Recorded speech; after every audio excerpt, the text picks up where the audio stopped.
आप सभी को online Sanskrit university YouTube channel में हार्दिक स्वागत है। आज हम आप सभी के समक्ष लेके आए हैं कारकम। इसमें हम कारक के बारे में पढ़ेंगे। कारक क्या है, किस प्रकार से इसको जाना जा सकता है, ये कहाँ का विषय है, इसका मूल प्रकरण कहाँ है, कारकम हमारे संस्कृत व्याकरण में क्यों आवश्यक है। आइए जानते हैं कारकम के बारे में। तो यह वीडियो का पहला भाग है और इसके आगे भी बहुत सारे वीडियो बनेंगी। तो यहाँ पर सबसे पहले बताना चाहूंगा कि ये वैयाकरण सिद्धांत कौमुदी के अनुसार यहाँ जो कार्यक्रम पढ़ाया जा रहा है तो इसी के अनुसार हम चलेंगे, क्योंकि प्रतियोगी परीक्षाओं में और अन्यत्र भी सभी जगह जो है कि कार्यक्रम वैयाकरण सिद्धांत कौमुदी के बारे में ही लगा है। बहुत सारे विद्यार्थी होंगे जिन्होंने अपने विद्यालयों में, विश्वविद्यालयों में इसको पढ़ा नहीं होगा, इसके बारे में जाना नहीं होगा। बहुत सारे विद्यार्थी ऐसे होंगे जो पढ़ चुके हैं, जान चुके हैं, लेकिन वे भूल चुके हैं। अब वो अन्यत्र किसी व्यवसाय में लगे हैं, जिससे जो है कि उनको कभी कभी मन में आता है कि मुझे पढ़ना चाहिए, मुझे करना चाहिए, मुझे पुनः अपनी जो शिक्षा है उसको जो है कि स्मरण करना चाहिए। तो उनके लिए भी यह वीडियो लाभदायक है। तो आप बने रहिए। यह वीडियो अच्छा लगता है तो इसको लाइक करिए, शेयर करिए, कमेंट करिए और यूट्यूब चैनल को सब्सक्राइब करिए। आगे चलते हैं। तो आप सब जानते हैं शब्द व्यापार के बिना संपूर्ण जगत अंधकारमय होता है। महाकवि दंडी ने भी कहा है, इदम अंधतमः कृष्णम जायेत भुवनत्रयम् यदि शब्दा ह्वयं ज्योति रासंसारम न दीप्यते। तो ये संपूर्ण जगत जो है अंधकारमय है। जब तक यहाँ पर शब्द व्यापार होगा तभी यहाँ पर प्रकाश होगा। ऐसा जो है कि महाकवि दंडी जी ने कहा है शब्द के बारे में। दूसरों को स्वाशय बताने के लिए जिस भाषा का प्रयोग किया जाए वह भाषा कैसी होनी चाहिए? सुसंस्कृता होनी चाहिए, क्योंकि परिनिष्ठित भाषा के अधीन ही किसी भी साहित्य और संस्कृति का संवर्धन होता है, विकास होता है। इसलिए भाषा को कैसी होनी चाहिए? भाषा को साधु होनी चाहिए। उसमें जो है कोई गलतियां नहीं होनी चाहिए, कोई विकार नहीं होना चाहिए। और साधु शब्द ही यथार्थ अर्थ को बतलाने में सक्षम होते हैं, समर्थ होते हैं। उन साधु शब्दों के प्रयोग और अवबोध के लिए मुख्य प्रयोजक क्या है? तो शब्द की साधुता और असाधुता के बारे में व्याकरण महाभाष्य में भी बात आई है। तो सबसे पहले मुख्य प्रयोजक कौन होता है? व्याकरण होता है, क्योंकि जब तक व्याकरण संस्कार के बिना मनुष्य शब्द के अर्थ निर्धारण में भ्रमित होता है। व्याकरण ही किस पद का किस अर्थ में जो है तात्पर्य है, इस किस पद का क्या अर्थ है, प्रसंग में क्या है, विवक्षा में क्या है। पदों का जो अर्थ है विभिन्न है, परिस्थितियों के बसात भी अर्थ परिवर्तन होते हैं। तो जब तक व्याकरण के अनुरूप हम इसको नहीं जान पाएंगे शब्दों के बारे में, तब तक जो है कि शब्दों का हम अर्थ निर्धारण नहीं कर सकते हैं और हमेशा अर्थ निर्धारण में भ्रमित होते हैं। इसी की महत्ता को बताते हुए आदि कवि वाल्मीकि जी ने भी कहा है, संस्कारेण यथा हीनाम वाचमर्थांतरांगतामिति। व्याकरण संसार से युक्ता वाणी इहलोक और परलोक दोनों ही लोक में मनुष्य को विभूषित करती है। महाकवि कालिदास ने कहा भी है, संस्कारवत्येव गिरा मनीषी तया सपूतश्च विभूषितश्च। काव्य शास्त्रियों ने भी व्याकरण की आवश्यकता को प्रमुख रूप से स्वीकार किया है। अस्वीकृत व्याकरणौषधानामपाटवं वाचि सुघाड़मास्ते कस्मिंश्चिदुक्ते तु पदे कथंचित् स्वैरं वपुः स्विद्यति वेपते च। व्याकरण के बिना किसी भी साधु शब्दों का तात्विक ज्ञान और प्रयोग बोध कदापि संभव नहीं है। अर्थ प्रवृत्ति तत्वानां शब्दा एव निबंधनम तत्वावबोध शब्दानां नास्ति व्याकरणादृते। भाषा की व्यवस्था बनाए रखने के लिए बहुत सारे व्याकरण शास्त्र रचित किए गए। हमने पढ़ा भी है, ऐन्द्रम चांद्रम काशकृत्स्नम कौमारम शाकटायनम सारस्वतं चापिशलम शाकलम पाणिनीयकम। इसी प्रकार निरुक्तकार यास्काचार्य ने बहुत से वैयाकरणों का उल्लेख किया है। आचार्य युधिष्ठिर मीमांसक ने भी 80 वैयाकरणों का परिचय दिया है। स्वयं महर्षि पाणिनि ने भी 10 वैयाकरणों का नाम अष्टाध्यायी में उल्लेख किया है। लेकिन इन सभी वैयाकरणों द्वारा रचित व्याकरण शास्त्रों में पाणिनि विरचित अष्टाध्यायी ही शिरोधार्य तथा कनिष्ठिकाधिष्ठित है, अग्रगण्य है। महर्षि पाणिनि द्वारा विरचित अष्टाध्यायी में क्या विषय प्रतिपादन किया गया है, क्या क्या बताया है, तो इन सभी विषयों का विवरण निम्नलिखित श्लोकों से हम जान सकते हैं। आइए हम शुरू करते हैं कि इन श्लोकों के माध्यम से अष्टाध्यायी में महर्षि पाणिनि जी ने 8 अध्यायों में और 32 पादों में क्या क्या बताया है, किस प्रकार से क्रमिक विकास किया है, किस प्रकार से वहां पर जो है कि क्रमिक व्याख्या की है इसके बारे में हम जानते हैं। तो यहाँ पर ये सूत्रों के माध्यम से, क्योंकि श्लोक होते हैं तो हमें पता लग जाता है और हमें विस्तृत ज्ञान भी श्लोकों के माध्यम से संक्षिप्त रूप में जान पाते हैं। आइए चलते हैं। सूत्राणां क्रम विन्यासो रुचिरो मुनिना कृतः, निरीक्षतां सावधानं पूर्णं च परितुष्यताम्। संज्ञानां परिभाषाणां पूर्वाध्याये प्रदर्शनं, समासश्च विभक्त्यर्था द्वितीयाध्याय गोचरा। तृतीये धातु विहिता प्रत्यया सुव्यवस्थिताः, तूर्य पंचमयोरुक्तास्तद्धित प्रत्ययाश्च ये। षष्ठे प्रकृत कार्याणि प्रायेणादर्शयन् मुनिः, सप्तमे प्रत्ययस्थानि दृष्टानि च यथाक्रमम्। अष्टमे पूर्वचरणे पदकार्यं समासतः, यान्यसिद्धानि पूर्वत्र त्रिपाद्यां तान्यवेशयत्। कृत्वा पूर्णमनोयोगं शिष्यप्रियचिकीर्षया, पाणिनीयमिदं पाठ्यं गुरुभिः करुणार्णवैः। शब्दाम्भोदितितीर्षा चेद् व्याकृत्यधिजिगांसता, पाणिनीयं प्रयत्नेन समभ्यस्यम तदर्थिभिः। तो यहाँ पर 7 श्लोकों के माध्यम से हम जान सकते हैं कि महर्षि पाणिनि जी ने अष्टाध्यायी में किन किन विषयों का क्रमिक रूप से प्रतिपादन किया है। तो यहाँ पर सबसे पहले देखेंगे संज्ञानाम परिभाषाणाम पूर्वाध्याय प्रदर्शनम, मतलब पहले अध्याय में संज्ञाओं के बारे में, परिभाषाओं के बारे में बताया है, और दूसरे अध्याय में समास के बारे में बताया है, विभक्ति अर्थ के बारे में बताया है। विभक्ति अर्थात कारक प्रकरण तो आप सब जान चुके होंगे कि यहाँ पर द्वितीय अध्याय में कारक प्रकरण का विस्तार से वर्णन किया है, आज हम जानने वाले हैं। तो तृतीय धातु विहिता, तृतीय अध्याय में धातुओं के बारे में है और धातु के द्वारा विहित प्रत्ययों के बारे में है। चतुर्थ और पंचम अध्याय में तद्धित प्रत्ययों के बारे में है। षष्ठ में प्रकृत कार्य हैं। इसी प्रकार से सप्तम अध्याय में प्रत्यय स्थानों के बारे में बताया है, दुष्टों के बारे में बताया है। अष्टम अध्याय में पूर्व चरण में, पहले चरण में अर्थात पहले पाद में जो है पद कार्यों का बताया है। इसके बाद जो 3 पाद हैं वो असिद्धम है, पूर्वतरा सिद्धम से शुरू होता है। तो इस प्रकार से महर्षि पाणिनि जी ने अष्टाध्याय में इस प्रकार से प्रतिपादित किया है, जिसको हमने इस श्लोकों के माध्यम से जाना। पद व्यवस्था के क्रम में महर्षि पाणिनि ने शब्द श्रवण से जायमान अर्थ प्रतिपादन के लिए प्रातिपदिकार्थ के रूप में कारक प्रकरण का उपन्यास किया है। जैसे एकत्व, द्वित्व आदि प्रातिपदिकार्थ हैं, वैसे ही कारक भी प्रातिपदिकार्थ है। प्रातिपदिकों से जिस आधार द्वारा सुवादी विभक्तियों का विधान होता है वह आधार होता है अर्थ। अर्थ निर्धारण के बिना समास विधि का व्यवस्थापन नहीं हो सकता।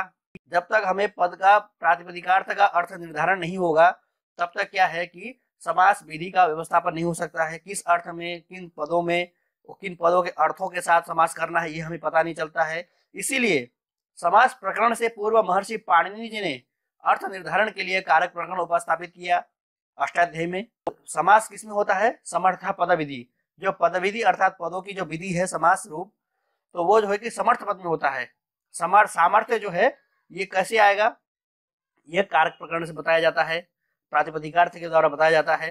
तो इसके पूर्व में, समास के पूर्व में प्रातिपदिकार्थ की चर्चा की है, कारक प्रकरण की चर्चा की है महर्षि पाणिनि जी ने। संश्लिष्टार्थ के आधार से पद सामर्थ्य होते हैं।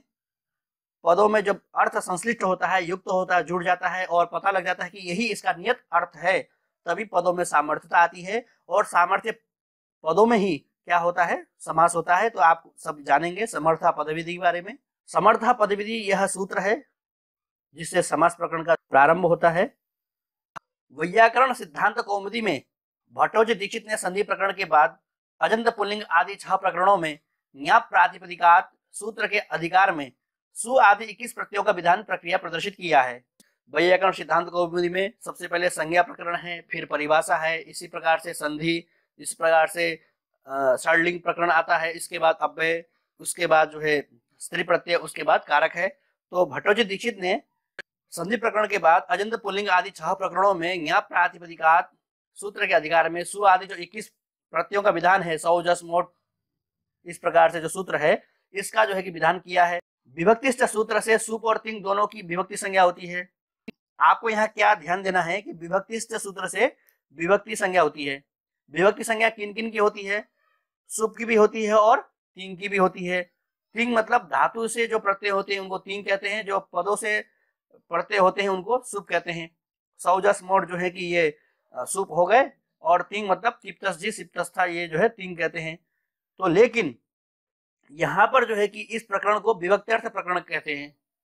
ध्यान दीजिएगा, कारक प्रकरण में विभक्तियों के बारे में बताया है, लेकिन कौन से विभक्तियों के बारे में बताया है? शुभ शुभ वाले जो शब्दों से पदों से जो विभक्ति होती है उनके बारे में बताया है, अर्थात सौजस मोट वाले विभक्तियों के बारे में बताया है, प्रत्ययों के बारे में बताया है। लेकिन तिंग प्रत्ययों के बारे में क्यों नहीं बताया? तो इसका कारण है कि यह कारक प्रकरण शुरू होने से पहले ही महर्षि पाणिनि जी ने तिंग प्रत्ययों के बारे में बताए हैं। तो यहाँ पर जो विभक्तिस्थ सूत्र में जो सुप और तिंग दोनों की विभक्ति संज्ञा तो होती है, लेकिन यहाँ विभक्त्यर्थ प्रकरणम कहीं कहीं हमें मिलता है कि विभक्त्यर्थाः विभक्ताद्यर्थाः इस प्रकार से भी पढ़ते हैं, अथवा विभक्त्यर्थ प्रकरणम इस प्रकार से भी हम सुनते हैं। तो यहाँ पर केवल सुबर्थ प्रकरण की ही चर्चा होगी, सुबर्थ विभक्तियों का ही ग्रहण किया जाता है। इसी प्रकार से सुबर्थ विभक्तियों का ही ग्रहण किए जाने के कारण से इस प्रकरण को सुबर्थ प्रकरण या कारक प्रकरण भी कहा जाता है। सुबर्थ प्रकरण है, सुबर्थ प्रकरण के बारे में यहाँ चर्चा होगी। तो सौजस मोट 21 प्रत्यय हैं। वे 21 प्रत्यय किन किन विभक्ति में होते हैं, कौन कौन से एक वचन वाले प्रत्यय हैं, कौन कौन से द्विवचन हैं, कौन कौन से प्रत्यय बहुवचन है, तो इसका यहाँ पर आप सभी के सामने चार्ट दिखाया है। तो यहाँ पर आप देख सकते हैं, जैसे सु औ जस यह प्रथमा विभक्ति है। इस प्रथमा विभक्ति में सु एक वचन का होता है, औ जो प्रत्यय है वह द्विवचन के लिए है, और जस प्रत्यय जो है बहुवचन के लिए है। इस प्रकार से द्वितीय विभक्ति में देखिए अम औट सस, तृतीय विभक्ति में टा भ्याम भीस, चतुर्थी विभक्ति में ङे भ्याम भ्यस, पंचमी विभक्ति में नसीब भ्याम भ्यस, षष्ठी विभक्ति में नस ओस आम, और सप्तमी विभक्ति में नी ओस सुप। यह जो है कि विभक्तियां लगती हैं, ये इन्हीं को ही सुबादी विभक्ति कहते हैं, जिनके बारे में हम चर्चा करेंगे कि यह विभक्ति ये प्रत्यय किस अर्थ में होते हैं। संस्कृत व्याकरण में साधु शब्दों का प्रयोग ही अनिवार्य है, इसके लिए आवश्यक है कि इनके अर्थों के बारे में हम जानें, और किस अर्थ में कौन सी विभक्ति होती है इसके बारे में जानें। कौन कौन से पद ऐसे हैं जो बहुवचन में ही केवल चलते हैं, कौन कौन से शब्द ऐसे हैं जो द्विवचन में ही चलते हैं, कौन कौन से शब्द ऐसे हैं जो एक वचन में ही चलते हैं, कौन कौन से ऐसे शब्द हैं जो तीनों वचनों में चलते हैं। तो इन सब का ज्ञान व्याकरण शास्त्र में होता है, तो यह सबसे प्रमुख है। देखिए, कौन सी विभक्ति किस अर्थ में होती है, प्रथमा विभक्ति किस अर्थ में होती है, द्वितीय विभक्ति किस अर्थ में होती है, तृतीय विभक्ति किस अर्थ में होती है, षष्ठी विभक्ति किस अर्थ में होती है, सप्तमी विभक्ति किस अर्थ में होती है। तो यह बात इस कारक प्रकरण में बताया गया है। तो यहाँ पर विभक्तियों के अर्थ के बारे में बताया है, जी किस अर्थ को प्रतिपादन करने के लिए कौन सी विभक्ति है, किस विभक्ति में जब हम प्रयोग करेंगे शब्दों का पदों का तो उससे कौन सा अर्थ निकलेगा, इस बारे में बताया गया है इस कारक प्रकरण में। 7 विभक्तियों के अर्थ बतलाने के लिए इस प्रकरण का आरंभ किया गया है। जैसा कि आपको सबको पता है, क्रम प्राप्त प्रथमा विभक्त से आरंभ कर सप्तमी विभक्ति पर्यंत सभी विभक्तियों का अर्थ निरूपित करना इस प्रकरण का मुख्य लक्ष्य है। अतः इसको विभक्त्यर्थ प्रकरण भी कहते हैं, जैसे हमने पूर्व में चर्चा किया था। अर्थ की स्पष्ट प्रतीति लोक व्यवहार में वाक्य से होती है। वाक्य की परिभाषा वाक्यकार ने 2 पारिभाषिक लक्षण बताए हैं। प्रथम है आख्यातम साव्यय कारक विशेषणम वाक्यम, अर्थात अव्यय कारक एवं विशेषण सहित आख्यात क्रियापद ही वाक्य कहलाता है। मुख्यतया क्रिया होनी चाहिए, क्रिया के साथ कर्ता तो अनिवार्यतया होता ही है। इस प्रकार अव्यय और अन्य कारकों के साथ जो आख्यात समूह है उसे वाक्य कहते हैं। आख्यातम क्रियापद है, आख्यातम का अर्थ है क्रियापद। तो अव्ययम कारकम विशेषणम, तो अव्यय से सहित आख्यात हो अथवा कारक के सहित आख्यात हो अथवा विशेषण के सहित आख्यात हो, उसी को क्या कहते हैं, वाक्यम कहते हैं। यह वाक्य का पहला लक्षण है जो प्रचलित है। इसके अनुसार जो है कि रामः उच्चैः पठति, यहाँ पर देखिए, यहाँ अव्यय के साथ कर्ता और क्रिया का उदाहरण है। उच्चैः क्या है, अव्यय है, रामः क्या है, कर्ता है। तो यहाँ पर आख्यातम साव्यय कारक विशेषणम वाक्यम में अव्यय भी है, कारक भी है और आख्यात भी है। दूसरा प्रयोग देखते हैं, रामो ग्रामम गच्छति, यहाँ पर कर्ता भी है, कर्म भी है, दोनों कारक हैं। दोनों कारकों के साथ क्या है, आख्यात है, आख्यात पद है। तो इसलिए रामो ग्रामम गच्छति भी क्या कहलाता है, वाक्य कहलाता है। क्रिया विशेषण का बताते हैं, रामः सुष्ठु पचति, राम अच्छे से खाना पकाता है। पचति क्रिया है, रामः यह करता है। यहाँ सुष्ठु जो है यह पचति का विशेषण है, पचति क्रिया है, क्रिया का विशेषण सुष्ठु है, तो सुष्ठु क्या हुआ, क्रिया का विशेषण हुआ। तो इसके साथ में यह भी क्या है, वाक्य है। वाक्य का दूसरा लक्षण भी है एक तिंग वाक्यम, अर्थात जहां पर एक तिगंत पद से अर्थ पूर्ण होता है वह वाक्य है। यदि किसी वाक्य में दो तिंग रहते हैं तो यह समझना चाहिए कि ये दो वाक्य हैं। अब सबसे प्रमुख बातें हम ध्यान देते हैं। वाक्यों के विन्यास में तीन प्रमुख बातें हैं, पदों का परस्पर संबंध और कारक, फिर पदों का क्रम। तो पदों का परस्पर संबंध क्या है? पदों का परस्पर संबंध कैसे होना चाहिए? तो वाक्यों में आपने एक प्रमुख एक उदाहरण सुना होगा, दृष्टांत सुना होगा, यल्लिंगम यद्वचनम याच विभक्ति ही विशेषस्य, तल्लिंगम तद्वचनम सैव विभक्ति ही विशेषणस्य। विशेष्य में जो लिंग, जो वचन, जो विभक्ति होगी, विशेषण में भी क्या होगा? वही लिंग, वही विशेष, वही वचन, वही विभक्ति होगी। ये सब आपको पता है। तो इसी प्रकार से पदों का परस्पर संबंध का अर्थ भी यही है कि पदों में किस प्रकार से संगति बिठाया जाए। तो यहाँ पर बताया है, वाक्य में पदों के लिंग, वचन, पुरुष या काल की समरूपता। संस्कृत में पदों के परस्पर संबंध के विषय में तीन बातें उल्लेखनीय हैं। तो पदों के परस्पर संबंध में तीन बातें उल्लेखनीय हैं। वे तीन बातें क्या क्या हैं? पढ़ते हैं। कर्ता और क्रिया का समन्वय। कर्ता और क्रिया का क्या होना चाहिए? समन्वय होना चाहिए। एक वचन का कर्ता हो और बहुवचन का क्रिया हो तो यह समन्वय नहीं हो पाता है, इसलिए कर्ता और क्रिया का भी समन्वय होना चाहिए। विशेषण और विशेष्य का समन्वय। विशेषण और विशेष्य का भी समन्वय हो चाहिए। उसी लिंग में, उसी वचन में, उसी विभक्ति में विशेषण को होना चाहिए। जिस लिंग में, जिस वचन में, जिस विभक्ति में विशेष्य पद है, रखा है। सापेक्ष शब्दों का अपने निकटवर्ती संबद्ध शब्दों से समन्वय। जो शब्द सापेक्ष हैं, एक पद से अर्थ नहीं संपूर्ण नहीं आ रहा है, तो जो उनके लिए जो अपेक्षित सापेक्ष जो शब्द होते हैं, उनके निकटवर्ती जो संबद्ध शब्दों से का भी उसमें समन्वय होना चाहिए। तो ये थे पदों का परस्पर संबंध। तो दूसरा क्या था? कारक। संस्कृत व्याकरण में वाक्य विन्यास के संदर्भ में कारक प्रकरण पर विशेष रूप से विचार हुआ है। वाक्य में संज्ञा और क्रिया के बीच जो संबंध है उसके आधार पर ही कारक नाम दिया गया है। तो संज्ञा और क्रिया के बीच के संबंध का ही क्या नाम है? कारक है। आइए जानते हैं वो किस प्रकार से है। वस्तुतः क्रिया की निष्पत्ति में लगी हुई द्रव्य शक्ति है, जिसे साधन भी कहते हैं, इसी का दूसरा नाम कारक है। कारक शब्द एक अर्थकर्ता भी है। कारक का एक दूसरा अर्थ क्या है? कारक। करोतीति कारक, करोतीति कारक, जो करता है वही कारक है। अणुल त्रिचौ से अणुल प्रत्यय होकर के यहाँ पर क्या बनता है? कारक बनता है, लेकिन वो अर्थ अलग है। और यहाँ पर जो कारक शब्द है वह पारिभाषिक है, मतलब विशेष अर्थ है। वो सामान्य अर्थ है कारक शब्द का, और पारिभाषिक शब्द जो है कि यहाँ पर कारक शब्द जो है पारिभाषिक है, जिसका अर्थ और विग्रह क्या होगा? करोति क्रियाम निर्वर्तयति कारकम। जो क्रिया का निष्पादन करे उसको कारक कहते हैं। अथवा क्रियान्वयित्वम कारकम, जो क्रिया के साथ अन्वय हो उसको कारक कहते हैं। अथवा साक्षात क्रियाजनकम, जो साक्षात क्रिया को उत्पन्न करे वह कारक है। इसके बारे में विशेष और आगे चर्चा करते हैं। जो क्रिया का निमित्त बने, अर्थात जो क्रिया का निष्पादन करे उसे कारक कहते हैं। तो करोति क्रियाम निर्वर्तयति कारकम, इस विग्रह से कारक का यह अर्थ निकलता है। क्रियान्वयित्वम कारकम अथवा क्रियान्वयित्वम कारकत्वम, तो जो क्रिया के साथ अन्वय अर्थात सीधे संबंध रखे उसको जो है कि कारक कहते हैं। और तीसरा है लक्षण, साक्षात क्रियाजनकम कारकम, अर्थात जो क्रिया का जनक है उसे कारक कहते हैं। इस प्रकार से कारक शब्द के बारे में हमने पढ़ा कि कारक शब्द पारिभाषिक है, जिसके तीन विग्रह आप सभी के समक्ष उपस्थापित किया गया है, जिसके अर्थ इस प्रकार से हैं। तो आगे चलते हैं और भी हम कारक के बारे में जानेंगे कि आखिर कारक क्या है, किस प्रकार से वह कार्य करता है। आप सभी को पता है कारक 6 प्रकार के होते हैं। एक प्रसिद्ध श्लोक भी यहाँ पर मैं उद्धृत कर रहा हूँ। कर्ता कर्म च करणम च संप्रदानम तथैव च अपादानाधिकरणम चेत्याहु कारकाणि षट्, अर्थात कर्तृकारक, कर्म कारक, करण कारक, संप्रदान कारक, अपादान कारक, अधिकरण कारक। इस प्रकार से कारक जो है 6 प्रकार के होते हैं। इनका उदाहरण भी हम देख सकते हैं किस प्रकार से यह क्रियान्वयित्वम कारकत्वम, ऊपर में हमने जो लक्षण पढ़े थे 3 लक्षण, उसका जो है कि हमें उदाहरण के माध्यम से घटित भी करना है। उदाहरण उस परिभाषा का, उस लक्षण का हमें अनुभव भी करना है लक्ष्य में। तो इसके लिए यहाँ कुछ उदाहरण दिए गए हैं, प्रत्येक विभक्तियों के का यहाँ उदाहरण है। तो सबसे पहला है पाचकः पचति। पाचकः पचति में पाचकः, यह जो है कि प्रथमा विभक्ति का एक वचन है जिसका अर्थ होता है कर्ता। तो पाचक क्या करता है कि पचति, पचन क्रिया में जो है अन्वय होता है। इसका कर्ता का किस में अन्वय हो रहा है? क्रिया में अन्वय हो रहा है। तो यहाँ पर क्रियान्वयत्वम कारकत्वम हो गया। तो यह प्रथम विभक्ति का उदाहरण है।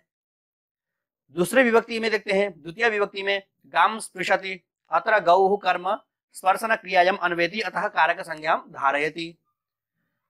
तृतीय विभक्ति में परशुना छेदति, परशु से जो है कि छेदन क्रिया कर रहा है, छेद रहा है।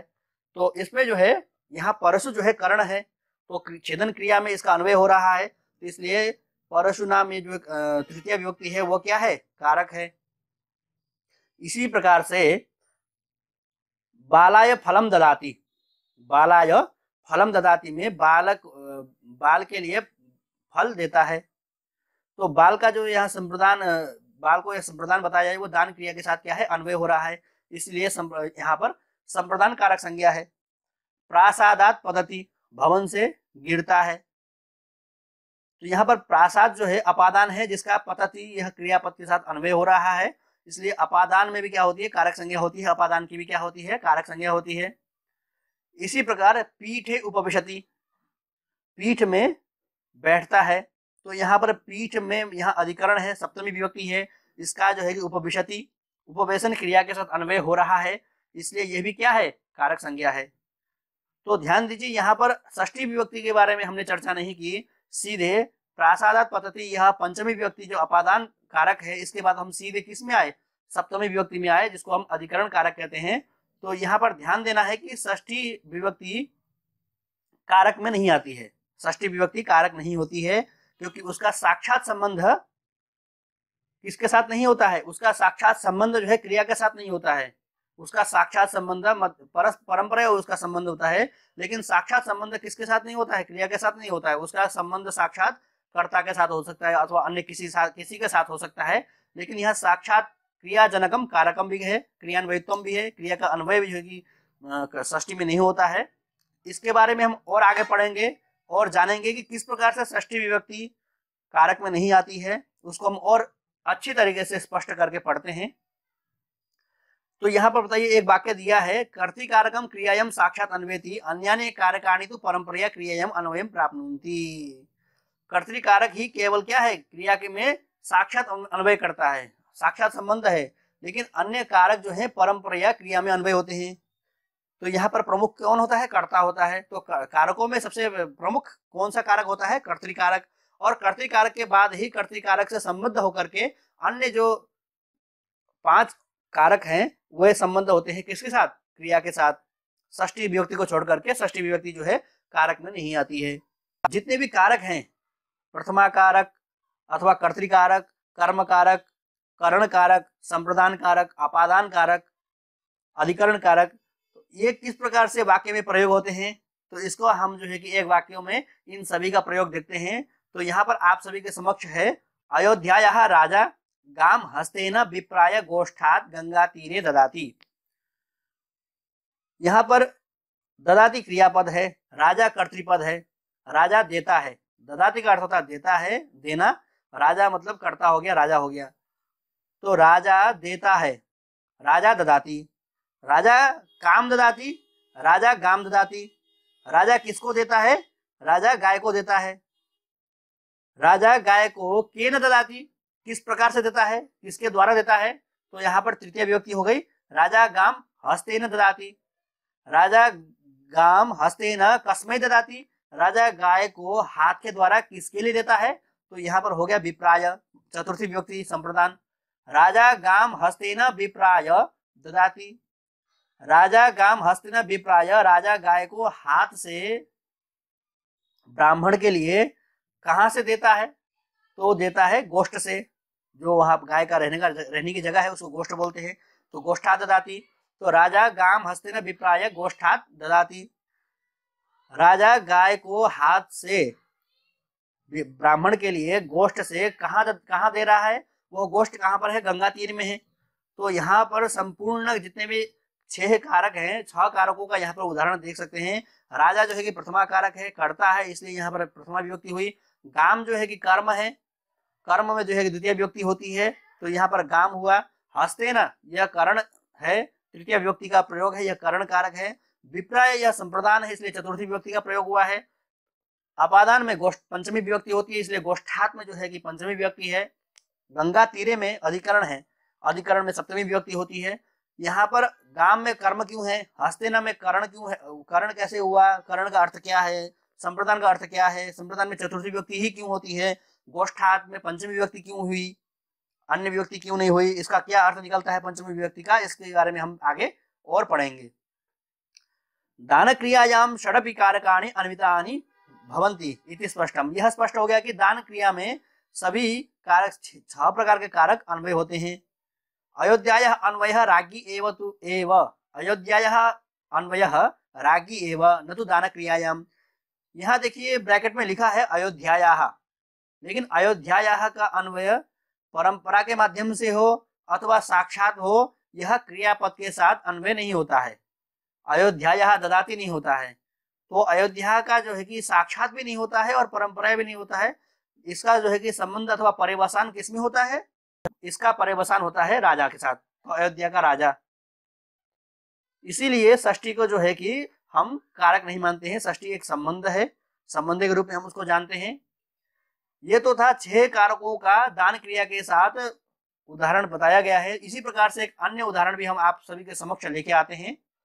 छात्राः दशरथस्य सुतः रामः दंडकारण्यात् लंकां गत्वा रावणं बाणेन हत्वा विभीषणाय लंका राज्यम अयच्छत्। छात्रों, दशरथ के पुत्र श्री राम दंडकारण्य से लंका में जाकर के रावण का बाणों से वध करके विभीषण के लिए लंका राज्य को दिया। तो इसका हिंदी में अर्थ है। यहाँ पर भी 6 प्रकार के कारकों का यहाँ वर्णन है। तो आगे चलते हैं। आप सभी के सामने यह चार्ट बनाया है। शब्दाः पदानि कारकम विभक्ति ही, तो कौन कौन से प्रथमा कारक अथवा कर्ता कारक कर्तृकारक है जिसमें प्रथमा विभक्ति हुई है, कौन कौन से शब्द जो है कर्म कारक के हैं जिसमें द्वितीय विभक्ति हुई है, कौन कौन से शब्द जो है करण कारक के हैं जिसमें तृतीय विभक्ति हुई है, संप्रदान कारक में चतुर्थी, अपादान में पंचमी, अधिकरण में सप्तमी। तो यहाँ सुतः और राम में कर्तृकारक है, प्रथमा विभक्ति हुई है। लंकाम रावणम लंका राज्यम, यह द्वितीय विभक्ति का रूप है जो कर्म कारक के रूप में प्रयोग होता है। बाणेन में तृतीय विभक्ति है, तृतीय विभक्ति करण अर्थ में प्रयोग होता है। विभीषण के लिए देना, देना जिसके लिए देते हैं उसमें चतुर्थी विभक्ति का प्रयोग होता है, जिसको हम संप्रदान कहते हैं, इसमें चतुर्थी विभक्ति का प्रयोग होता है। दंडकारण्यात में जो है कि अपादान विभक्ति होती है और युद्ध में जो है अधिकरण की विभक्ति है। इसके बारे में और आगे हम जानेंगे। ये विशेष कारक के बारे में एक सामान्य ज्ञान है जिससे हमारा संस्कार बना रहे। कारकों के बारे में जानने के लिए, कारक को हम जान पाए किन किन शब्दों में कौन कौन सा कारक है, किस प्रकार के स्वरूप होते हैं, इसके बारे में ये उदाहरण दिया है। यह उदाहरण बहुत प्रसिद्ध है क्योंकि इसमें जो है कि एक ही क्रियापद में 6 प्रकार के कारकों का यहाँ अन्वय हुआ है। संबंध को कारक नहीं माना गया है क्योंकि क्रियान्वयित्वम कारकत्वम, इस पक्ष में षष्ठी को छोड़कर अन्य सभी कारकों का क्रिया के साथ साक्षात अन्वय है। आपको मैंने पहले बताया है कि संबंध का साक्षात क्रिया के साथ अन्वय नहीं है। तो दशरथस्य अयच्छत्, ब्राह्मणस्य पृच्छति, अयोध्यायाः ददाति। तो यहाँ देखिए षष्ठी का जो है कि साक्षात कोई संबंध नहीं हो रहा है। यहाँ पर ध्यान देने की बात है कि षष्ठी में जो है कि साक्षात अन्वय नहीं हो रहा है। ब्राह्मण से पुत्रम, पुत्र के साथ कर्ता के साथ संबंध होकर के ही वो जुड़ रहा है क्रियापद के साथ। इसीलिए जो है कि यहाँ पर साक्षात अन्वय नहीं है, संबंध का सीधे अन्वय न होकर परंपरा अन्वय होता है। इसलिए षष्ठी को क्या मानते हैं, क्रियान्वयित्व नहीं मानते हैं। अन्य जितने भी कारक हैं उन सबका जो है किसी न किसी रूप में जो है क्रिया की निष्पत्ति में लगे होते हैं। षष्ठी विभक्ति का जो है कि क्रिया के निष्पादन में नहीं लगे होते हैं। इसलिए हमें यहाँ ध्यान देना चाहिए कि संबंध में कारक नहीं होती है, संबंध कारक नहीं है। षष्ठी को छोड़कर सभी विभक्तियां कारक हैं क्योंकि इन सभी विभक्तियों से किसी न किसी रूप में क्रिया की निष्पत्ति होती है। जैसे कृष्णः पठति, हरिः पुस्तकं पठति, गोपालः कराभ्याम प्रणमति, राजा धनम निर्धनाय ददाति, छात्राः विद्यालयात् आगच्छन्ति, शिशुः कटे तिष्ठति। कारकों के बारे में बताया जा रहा है। कर्ता कारक में किस प्रकार के रूप चलते हैं, किस प्रकार का रूप होता है, कर्ता कारक किसके लिए होता है, तो इसके बारे में हम जानेंगे। कर्ता कारक जिसका उदाहरण है दीपलता गच्छति। गच्छति यहाँ पर क्या है, यहाँ पर गच्छति क्रियापद है और दीपलता यह कर्तृपद है। तो दीपलता कर्तृपद है और कर्ता में जो जाता है, वाक्य में आई क्रिया को करने वाला, क्रिया को करने वाला जो होता है, एक्शन को करने वाला जो होता है वही क्या करता है, और कर्ता में क्या होती है, प्रथम विभक्ति होती है। कर्म कारक को जानते हैं। द्वितीय विभक्ति किस अर्थ में होती है, द्वितीय विभक्ति कब होती है? तो देखिए, दीपलता विदेशम गच्छति, दीपलता विदेश जाती है। तो यहाँ पर जो है वाक्य में आने वाली क्रिया का कर्म गच्छति, दीपलता कर्तृपद हो गया है, गच्छति जाना हो गया है, जाती है। तो दीपलता कहाँ जाती है? तो यहाँ पर एक साकांक्षा बन जाती है, आकांक्षा बन जाती है कि जाना जाती तो है, लेकिन वो कहाँ जाती है? इसकी पूर्ति जो है, कर्म की पूर्ति, गमन क्रिया के कर्म की पूर्ति विदेशम यह पद कर रहा है, इसलिए विदेशम में क्या हुआ? द्वितीय विभक्ति हुई। अब आगे चलते हैं करण कारक में। करण कारक का उदाहरण है दीपलता वायुयानेन गच्छति, दीपलता वायुयानेन गच्छति, दीपलता वायुयान से जाती है। गमन क्रिया का जो साधन है अथवा उपकरण है गमन क्रिया के लिए, वह क्या है? वायुयान है। इसलिए साधन अथवा उपकरण में क्या होती है? तृतीय विभक्ति होती है। इसीलिए वायुयानेन में जो है कि तृतीय विभक्ति हुई है। यहाँ विदेशम लिखा है इसके ब्रैकेट में, तो यहाँ पर इसको गलत कर दीजिएगा, इसमें जो है वायुयानेन आना चाहिए। आगे चलते हैं संप्रदान कारक के लिए। दीपलता छविरमणाय गीतम गायति, अर्थ है इसका, दीपलता छविरमण के लिए गीत गाती है। तो जिसके लिए क्रिया की जाए, दीपलता गाती है, दीपलता गायति। दीपलता किम गायति? दीपलता गीतम गायति। दीपलता गाती है, दीपलता क्या गाती है? दीपलता गीत गाती है। दीपलता किसके लिए गाती है? दीपलता किसके लिए गीत गाती है? तो दीपलता छविरमण के लिए गीत गाती है। तो यहाँ पर आप देखेंगे जिसके लिए क्रिया की जाए उसमें क्या होती है? चतुर्थी विभक्ति होती है, जिसको हम संप्रदान कारक कहते हैं। यह इसका उदाहरण है। अपादान कारक का उदाहरण हम देखते हैं। दीपलता गच्छति, दीपलता जाती है, लेकिन कहां से वो जा रही है? उसका जो होगी जाना जो क्रिया है वो कहां से शुरू हो रहा है, कहां से वो अलग हो रही है? तो उसमें क्या होता है? पंचमी विभक्ति होती है। तो दीपलता गृहात गच्छति, अर्थात दीपलता घर से जा रही है।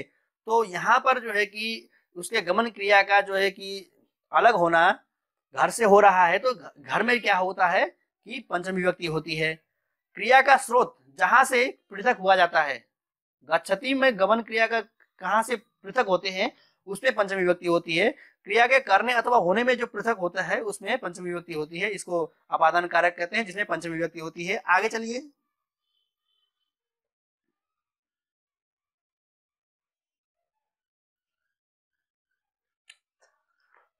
संबंध कारक। यह कारक तो नहीं है, लेकिन इसका प्रयोग किस प्रकार से किया जाता है? तो ध्यान दीजिएगा, संबंध कारक नहीं है, षष्ठी को हम कारक में नहीं मानते हैं, लेकिन संबंध में क्या होती है? षष्ठी विभक्ति होती है। तो दीपलता भारत से नागरिका, दीपलता नागरिका, दीपलता नागरिक है। तो कहाँ की नागरिक है प्रश्न आएगा, तो ये संबंध कौन बताएगा? भारत से नागरिका। तो यहाँ भारत की नागरिक है, तो इसलिए भारत में षष्ठी विभक्ति हुई है, जो संबंध बताता है कि नागरिक तो है, लेकिन कहाँ की है, किससे है? यह षष्ठी विभक्ति कारक नहीं है। आगे चलिए, अधिकरण कारक। अधिकरण कारक जो है, दीपलता अमेरिका देशे पठिष्यति, दीपलता पठिष्यति, दीपलता पढ़ेगी। दीपलता कहाँ पढ़ेगी?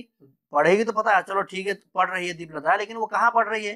तो इसकी विवक्षा को, इस क्रिया की विवक्षा को, क्रिया की आकांक्षा को समाप्ति के लिए क्या होता है कि अमेरिका देश में पढ़ेगी।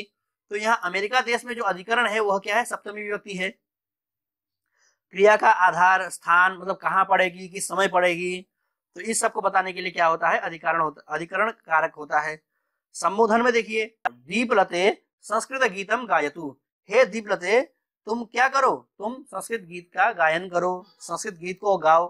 तो यहाँ संबोधन में भी क्या होता है? प्रथमा विभक्ति होती है, दीपलते होता है, लेकिन यह भी कारक नहीं है। तो ध्यान दीजिएगा, संबंध अर्थात षष्ठी विभक्ति और संबोधन जो प्रथमा विभक्ति होती है संबोधन में, ये दोनों कारक में नहीं आते हैं। पदों का क्रम, पदों का क्रम किस प्रकार से होता है, क्या होना चाहिए, इसके बारे में हम चर्चा करेंगे। तो देखिए, विवक्षातः कारकाणि भवन्ति, अर्थात वक्ता की इच्छा पर ही कारक निर्भर हुआ करते हैं। वक्ता जिस प्रकार से, अर्थात जिस प्रकार के भाव से किसी को प्रस्तुत करना चाहता है या प्रस्तुत करता है, यह उसकी इच्छा पर निर्भर करता है। कई बार वक्ता की इच्छानुसार वस्तुस्थिति में परिवर्तन आ जाने से कारकों की दशा भी बदल जाती है, वो विवक्षाधीन है। वक्तु इच्छा विवक्षा।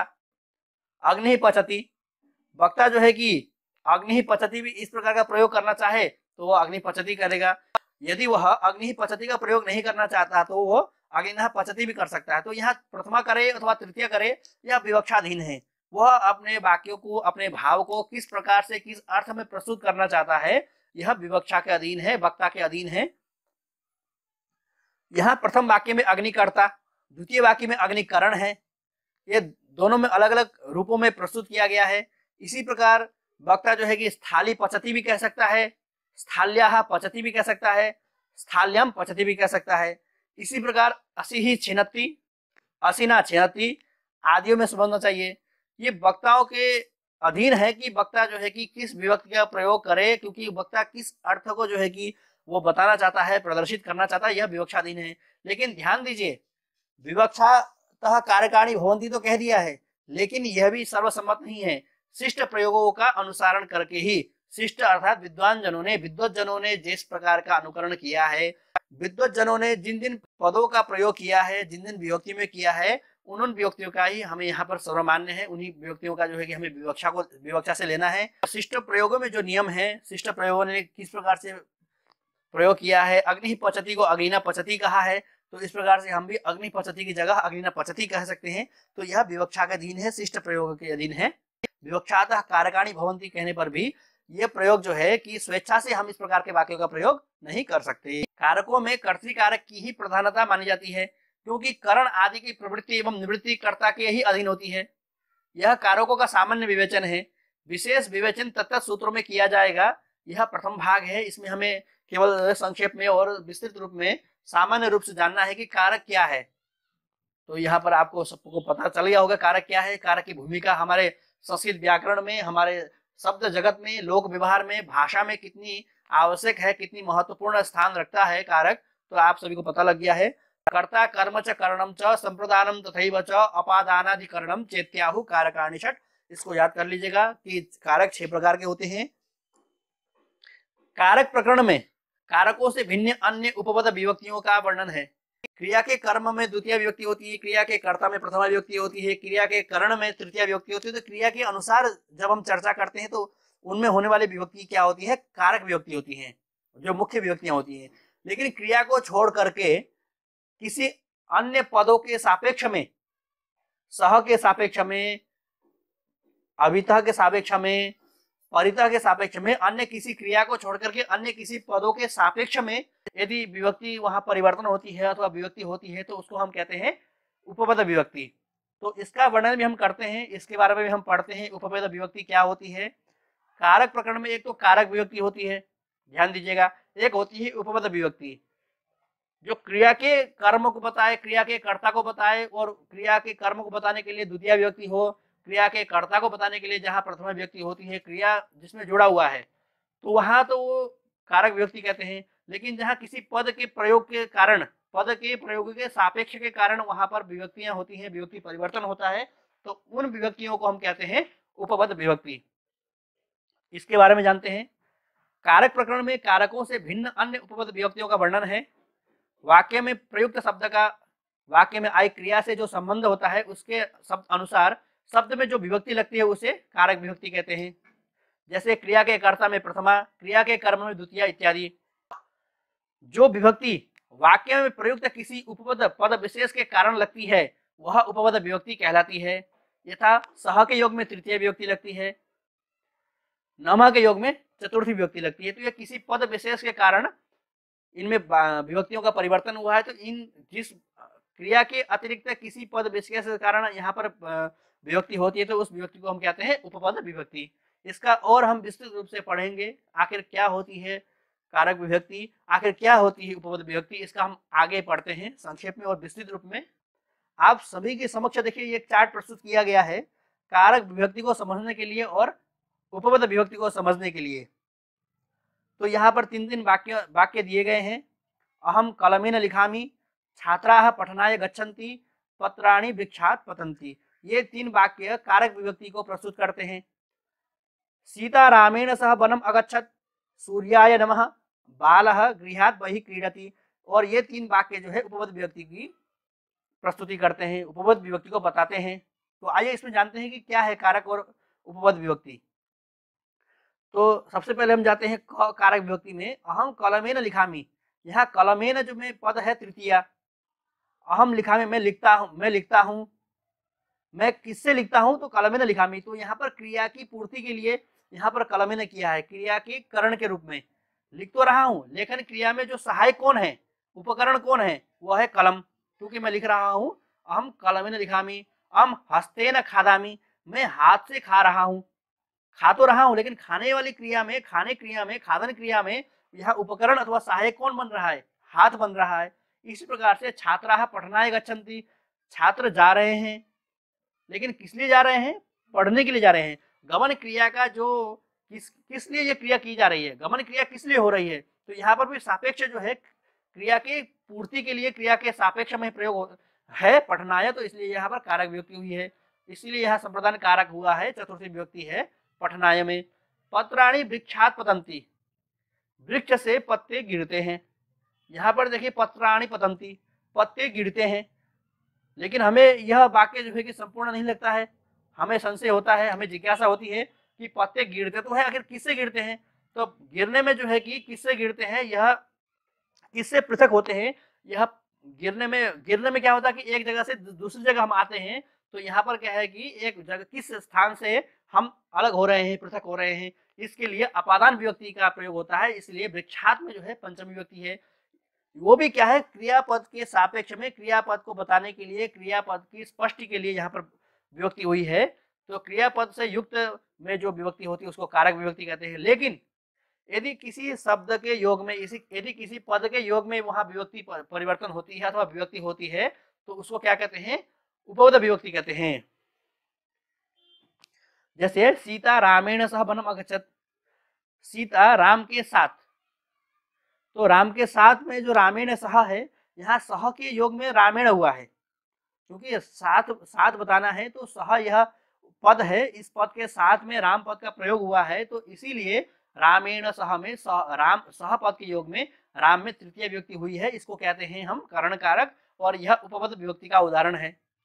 इसी प्रकार से आप सब जानते हैं नमः हम कहते हैं, नमः के योग में क्या होता है, कभी भी ओम सूर्यः नमः नहीं कहते हैं, ओम सूर्यम नमः नहीं कहते हैं, ओम सूर्येण नमः नहीं कहते हैं, ओम सूर्यस्य नमः नहीं कहते हैं, लेकिन क्या कहते हैं, सूर्याय नमः कहते हैं। यहाँ नमः के योग में व्याकरण में बताया गया है, नमः के योग में चतुर्थी विभक्ति होती है, ये हमें ध्यान देना है। इसलिए नमः पद के योग में जो सूर्य है, इसमें चतुर्थी विभक्ति हुई, संप्रदान कारक हुआ, और यह किसका उदाहरण है, यह उपपद विभक्ति का उदाहरण है। इसी प्रकार आगे आइए, बालः गृहात् बहिः क्रीडति, बालक घर से बाहर खेलता है, क्रीडति, यहाँ बहि के योग में पंचमी हुई, क्योंकि किससे बाहर, तो घर से बाहर, तो यहाँ बहि पद के योग में गृह में पंचमी विभक्ति होती है, अपादान कारक होता है। इसमें जो विभक्ति है वो किस प्रकार की विभक्ति है, उपपद विभक्ति है। आगे चलते हैं, आप सभी के समक्ष यहाँ एक चार्ट प्रस्तुत किया गया है, और इसमें वाक्य प्रयोग भी दिखाया गया है कि द्वितीय विभक्ति में किन किन पदों के प्रयोग से उपपद विभक्ति होती है। तो यहाँ पर देखिए द्वितीय विभक्ति होती है प्रति, बिना, परितः, उभयतः, अभितः इत्यादि पदों के योग में, ये पद के योग में क्या होती है, द्वितीय विभक्ति होती है। जैसे हम उदाहरण से देखेंगे, अर्णवः गृहं प्रति अगच्छत्, यहाँ प्रति के योग में गृह में क्या हुआ, द्वितीय विभक्ति हुई, तो अर्णव गृह के प्रति अगच्छत् जाता है, गया, तो गृह से प्रति भी हो सकता था, गृहम अन्य भी कोई विभक्ति हम लगा सकते थे, लेकिन यहाँ व्याकरण ने क्या कर दिया, अनुशासित कर दिया कि प्रति के योग में गृह में क्या होगा, द्वितीय विभक्ति होगी। इसी प्रकार से बिना, अहम मित्रम बिना न क्रीडामी, द्वीपम परितः जलम अस्ति, परितः चारों ओर जल है, तो जलम अस्ति, परितः का संबंध जो है कि चारों ओर क्या है, जल है, तो जलम में द्वितीय विभक्ति हुई। मार्गम उभयतः भवनानि सन्ति, मार्ग के दोनों तरफ भवन हैं, यहाँ पर उभयतः के योग में मार्ग में जो है द्वितीय विभक्ति हुई। मार्ग से उभयतः भी कह सकते थे, लेकिन नहीं हो पाया, क्योंकि यहाँ पर सूत्र लग गया, सूत्र व्याकरण के नियम लग गया, व्याकरण के नियम लगने से क्या होता है कि यहाँ पर जो है कि इन पदों के योग में द्वितीय विभक्ति होती है, उभयतः के योग में क्या हुई, द्वितीय विभक्ति हुई। इसी प्रकार से ग्रामम अभितः वृक्षाः सन्ति, ग्राम के चारों ओर वृक्ष हैं, तो ग्राम के चारों ओर वृक्ष है, अभितः के योग में क्या हुआ, ग्राम को किसके चारों ओर, ग्राम, गांव के चारों ओर, तो चारों ओर का संबंध गांव के साथ है, इसलिए गांव को क्या हुआ, द्वितीय विभक्ति हुई, क्योंकि अभितः के योग के साथ संबंध ग्राम का है, इसलिए अभिता के योग में, पद विशेष के योग में, ग्राम में द्वितीय विभक्ति हुई। ये तो थे उपपद विभक्ति द्वितीय विभक्ति के, उपपद विभक्ति द्वितीय कारक में द्वितीय विभक्ति में थे। इसी प्रकार से हम जानेंगे तृतीय विभक्ति में किन किन पदों के योग से उपपद विभक्ति होती है, तृतीय विभक्ति होती है। तो यह है अलम, सह, बिना। केवल ये इतने ही नहीं है, यहाँ आपको एक उदाहरण के लिए आपको एक दिग्दर्शन दिया जा रहा है कि इस प्रकार से वाक्य परिवर्तन होते हैं अथवा इन शब्दों के योग में विभक्ति होती है, किस किस प्रकार की विभक्ति होती है, ये आपको जो है कि ध्यान देना है। अलम के साथ देखिए, अलम कोलाहलेना, कोलाहलेना अलम, अलम कोलाहलेना ऐसा कहते हैं। तो यहाँ पर अलम के साथ में क्या हुआ, अलम के योग में कोलाहल शब्द में तृतीय विभक्ति हुई। दीपिका भ्रात्रा सह गमिष्यति, दीपिका भाई के साथ जाती है अथवा जाएगी। तो दीपिका किसके साथ जाएगी, भ्रात्रा सह। तो सह के योग में क्या होता है, तृतीय विभक्ति होती है। इस प्रकार से रामेण बिना सीता अयोध्यायाम न बसती, राम के बिना सीता अयोध्या में नहीं बैठती, नहीं रहती। तो यहाँ पर भी क्या है कि रामेण बिना, बिना के योग में राम में क्या हुआ, तृतीय विभक्ति हुई। तो ये सब क्या है, उपपद विभक्ति के उदाहरण हैं। किन किन पदों के योग में शब्दों में जो है कि चतुर्थी उपपद विभक्ति में किन किन पदों में परिवर्तन होकर विभक्ति होती है, इसका यहाँ पर उदाहरण दिया जा रहा है। चतुर्थी विभक्ति में देखिए, अलम, नमः, स्वाहा, स्वस्ति, इन पदों के योग में चतुर्थी विभक्ति होती है। जैसे देखेंगे, रामः रावणाय अलम, राम जो है रावण के लिए समर्थ है, काफी है, राम रावण के लिए समर्थ है अथवा अलम पर्याप्त है, राम रावणाय अलम। तो यहाँ पर जो है अलम के साथ, अलम के योग में रावण में क्या हुआ, चतुर्थी विभक्ति हुई। देवेभ्यः स्वाहा, तो स्वाहा के योग में देव शब्द में क्या हुआ, चतुर्थी विभक्ति होती है, इसलिए क्या है, देवेभ्यः स्वाहा। अग्नये स्वाहा, स्वाहा के योग में अग्नि में चतुर्थी विभक्ति हुई। स्वस्ति के योग में सर्व शब्द में चतुर्थी विभक्ति होकर के सर्वेभ्यः स्वस्ति। इसी प्रकार से पंचमी में देखेंगे कि किन किन पदों के योग से उपपद विभक्ति, पंचमी उपपद विभक्ति हो जाती है। तो यहाँ पर कुछ उदाहरण हैं, पूर्वम, अनंतरम, बहि, ऋते, बिना।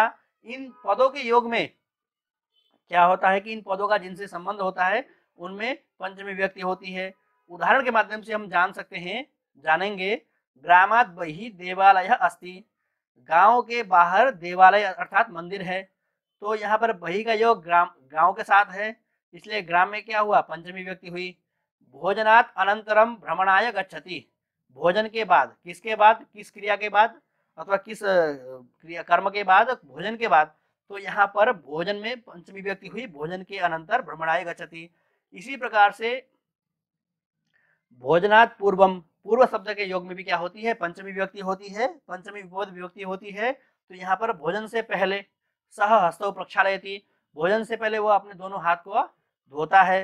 अरविंदात ऋते सर्वे उत्तीर्णाः, अरविंद को छोड़ करके सभी उत्तीर्ण हुए हैं। तो यहाँ पर ऋते के योग में भी अरविंद में पंचमी विभक्ति हुई, अरविंदात ऋते बना।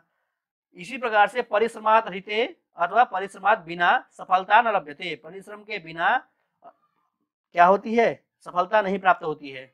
आगे आइए षष्ठी विभक्ति में देखते हैं, किन किन पदों के साथ होने से पद में, वाक्य में जो है षष्ठी विभक्ति लग जाती है, इसको हम देखते हैं।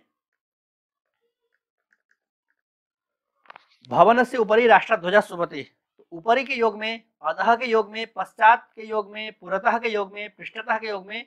ये केवल इतने ही नहीं है पद, अन्य भी पद है, लेकिन हमने यहाँ पर आप लोगों को दिग्दर्शन के लिए यहाँ पर इतने ही पदों का चयन किया है। आप जब पढ़ेंगे, हम जब आगे पढ़ेंगे तो आप सभी को जो है उपपद विभक्तियों के बारे में और विशेष रूप से बताया जाएगा। लेकिन यहाँ पर एक आपको दिग्दर्शन दिया गया है कि पद के योग में विभक्ति होती है, परिवर्तन होती है, तो किस प्रकार के पद हैं, ये सब आपको बताया जा रहा है। देखिए यहाँ पर ऊपरी है, तो ऊपरी के योग में भवन के ऊपर राष्ट्रध्वजा शोभित होता है। तो भवन, ऊपरी के योग में भवन में क्या हुई, षष्ठी विभक्ति हुई। भूमे है अधः जलम अस्ति, भूमि के नीचे जल है।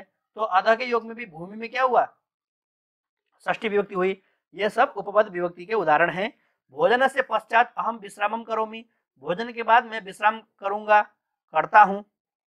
गृह से पुरतः, पश्चात के योग में भोजन में षष्ठी विभक्ति हुई। गृह से पुरतः रम्य वाटिका में, पुरतः के योग में गृह में षष्ठी विभक्ति हुई। विद्यालय से पृष्ठतः उन्नताः वृक्षाः सन्ति, विद्यालय के पीछे उन्नत बड़े बड़े लंबे लंबे वृक्ष हैं। तो यहाँ पृष्ठतः के योग में विद्यालय में क्या हुआ, षष्ठी विभक्ति हुआ।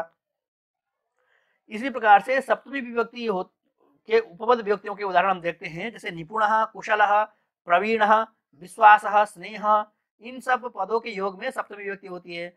जैसे दीप्ति ही नृत्य कलायाम निपुणा, तो दीप्ति निपुण है लेकिन किस कला में? नृत्य कला में। तो नृत्य कलायाम में सप्तमी, निपुणा के योग में, निपुण शब्द के योग में सप्तमी विभक्ति होती है।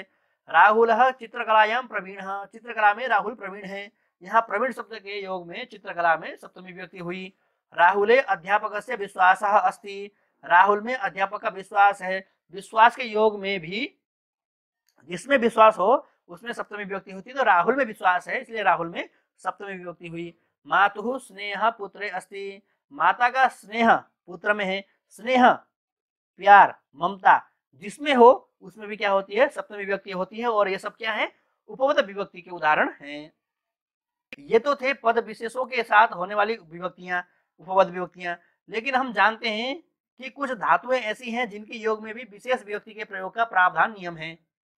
जिस प्रकार से पदों के योग में भी विभक्तियां परिवर्तन होती हैं, इसी प्रकार से कुछ ऐसे धातु हैं जिन धातुओं के योग में, जिन धातु के प्रयोग में भी क्या होती है कि कुछ शब्दों में जो है कि विभक्तियां परिवर्तन होती हैं। जैसे देखते हैं आधन रूह, आरोहति बनता है, तो आरोहति में वानरः वृक्षम आरोहति, आरोहति में जो वृक्ष को चढ़ता है, आरोहति जो क्रिया है जो जिसमें करता है, तो उसमें क्या होती है? द्वितीय विभक्ति होगी। इस प्रकार से मनु मोहनम कलम याचते, मनु जो है मोहन से कलम याचता है, तो मोहनेन अथवा मोहनात हो सकता था, लेकिन यह याच धातु के योग में क्या होती है? द्वितीय विभक्ति होती है। इसी प्रकार से पच्च धातु के योग में, पृच्छति के योग में भी द्वितीय विभक्ति होती है। अध्यापिका अरविंदम प्रश्नम पृच्छति। इसी प्रकार से नी धातु, नी धातु का रूप है नयति, तो रावणः सीताम लंकाम नयति, तो रावण सीता को लंका में ले जाता है। तो यहाँ नी धातु के योग में भी क्या हुआ? लंका में क्या है? द्वितीय विभक्ति हुई। रक्ष धातु रक्षति, तो सैनिक देशम रक्षति, तो सैनिक जो है देश की रक्षा करता है, तो यहाँ रक्षति के योग में यहाँ पर कर्म हो जाता है, देश को द्वितीय विभक्ति हो जाती है। इसी प्रकार से भक्तः ईश्वरम भजति, भक्त जो है ईश्वर का भजन करता है, यहाँ भज धातु के योग में भी ईश्वर में क्या हुआ? द्वितीय विभक्ति हुई। ईश्वर से भजति भी हो सकता था अथवा अन्य कोई विभक्ति भी हम कर सकते थे, लेकिन यहाँ पर एक विशेष नियम के तहत भज धातु के योग में ईश्वरम होगा। आगे चलिए, ये तो थे द्वितीय विभक्ति के कुछ उदाहरण। इसी प्रकार से हम देखते हैं चतुर्थी विभक्ति के उदाहरण। चतुर्थी विभक्ति में देखेंगे क्रुद्ध धातु के योग में भी जो है कि जिसमें हम क्रोधित करें, जिसके प्रति, जिसके ऊपर हम क्रोधित करें, तो उसमें क्या होगी? चतुर्थी विभक्ति होगी। पिता पुत्राय क्रुध्यति, तो पिता पुत्र में क्रोधित हो रहा है, इसके लिए सब अधिकरण विभक्ति होनी चाहिए थी, लेकिन यहाँ पर एक विशेष नियम के कारण, क्रुद्ध धातु के नियम के कारण, योग के कारण पुत्र में क्या हुआ? चतुर्थी विभक्ति हुई। कथ धातु के योग में भी क्या होती है? चतुर्थी विभक्ति होती है। गुरु शिष्येभ्यः कथाम कथयति, गुरु शिष्यों से कथाओं को कहता है, तो जिसके लिए जिससे कहें, कथ धातु का योग हो और जिससे कहें, तो उसमें क्या होती है? चतुर्थी विभक्ति होती है। इसी प्रकार से धा धातु के योग में चतुर्थी विभक्ति होती है। माता शिशवे क्रीडनकम यच्छति, इसी प्रकार रुच धातु के योग में भी चतुर्थी विभक्ति होती है। बालकाय आम्रम रोचते। स्पृह धातु के योग में भी क्या है कि चतुर्थी विभक्ति होती है। सा फलेभ्यः स्पृहयति। उपधन दिश के योग में भी क्या होती है? चतुर्थी विभक्ति होती है। श्री कृष्ण अर्जुनाय उपदिशति। इस प्रकार हम देखते हैं पंचमी विभक्ति, तीन धातुओं के योग में पंचमी विभक्ति होती है। तो आइए चलते हैं पंचमी। निस धन गम के योग में निर्गच्छति जिसका रूप बनता है, इसके योग में भी पंचमी विभक्ति होती है, जिससे पंचमी विभक्ति बन करके गंगा हिमालयात निर्गच्छति, गंगा हिमालय से निकलती है। तो यहाँ हिमालयात में जो पंचमी हुई है, ये जो है निर्गच्छति धातु के योग में हुआ है। जन धातु है उत्पन्न करने के अर्थ में, उत्पन्न होने के अर्थ में। तो बीजात वृक्षः जायते, बीज से वृक्ष उत्पन्न होता है। यहाँ पर भी बीजात जो शब्द है, ये जन धातु के योग से यहाँ पंचमी विभक्ति हुई है। इसी प्रकार से भी तरस धातु के योग में मूषकः बिड़ालात बिभेति त्रस्यति। इसी प्रकार तुलनायाम पंचमी, किसी दोनों की तुलना करें, इसमें भी क्या होती है? पंचमी होती है। जैसे अरुणः अरविंदात योग्यतरः, अरुण अरविंद से योग्यतर है, तो यहाँ पर तुलना का शब्द है योग्यतरः, इसके योग में तुलना में पंचमी विभक्ति होती है एक में। जिससे हमें योग्यता बताना है, जिससे श्रेष्ठ बताना है। इसमें पठनस्य स्रोतः, पढ़ने का जो स्रोत होता है, इसमें भी क्या होती है, पंचमी विभक्ति होती है। जैसे वयम अध्यापकात् संस्कृतम पठामः, तो यहाँ पर हम पढ़ तो रहे हैं, लेकिन हमारा स्रोत कौन क्या है, किससे पढ़ रहे हैं, हम पढ़ रहे हैं अध्यापक से, गुरुजनों से पढ़ रहे हैं, इसलिए अध्यापक में, गुरुजनों में भी यहाँ पंचमी विभक्ति हो जाती है। आइए चलते हैं सप्तमी विभक्ति।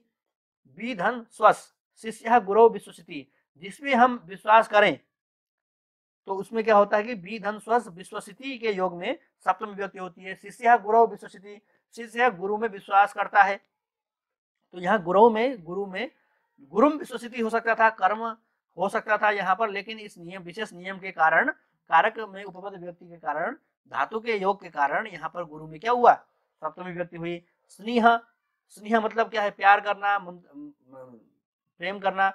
श्री राम भ्रातरि स्नेहति, श्री राम भाई में स्नेह करता है, तो यहाँ पर भी जो है भ्रातरम हो सकता था, लेकिन स्नेह धातु के योग में कर्म को क्या हो जाती है, सप्तमी विभक्ति हो गई। दया धातु, दया करने के अर्थ में, तो दीनेषु दयस्व दयाम कुरु, तो दीनों में क्या है, दया करो, तो इसमें भी जो है विशेष दया धातु के योग से यहाँ पर दीन पद में सप्तमी विभक्ति हुई। निर्धारण के अर्थ में भी क्या होती है, सप्तमी विभक्ति होती है। जैसे नदीसु गंगा श्रेष्ठा, यहाँ श्रेष्ठा हम किसे बता रहे हैं, अन्य सभी नदियों में गंगा एक श्रेष्ठ है, तो यहाँ एक निर्धारण अर्थ आ जाता है कि गंगा ही सर्वश्रेष्ठ है और वो अन्य सभी नदियों में सर्वश्रेष्ठ है, तो यहाँ निर्धारण में भी क्या होती है, सप्तमी विभक्ति होती है। इसी प्रकार निर्धारण में सप्तमी भी होती है और षष्ठी भी होती है। जैसे कविषु, कविषु कालिदासः श्रेष्ठः अथवा कविनाम कालिदासः श्रेष्ठः।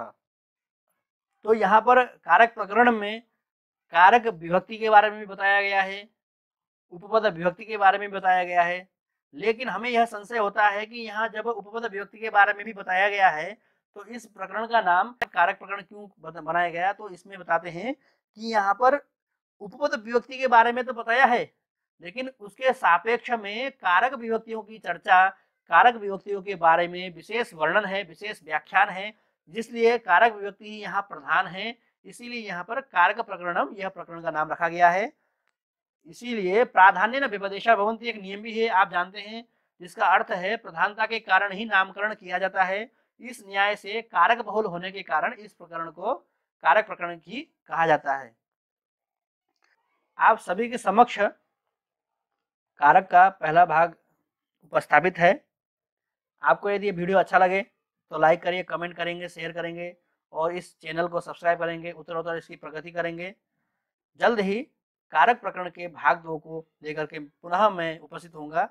तब तक के लिए धन्यवाद।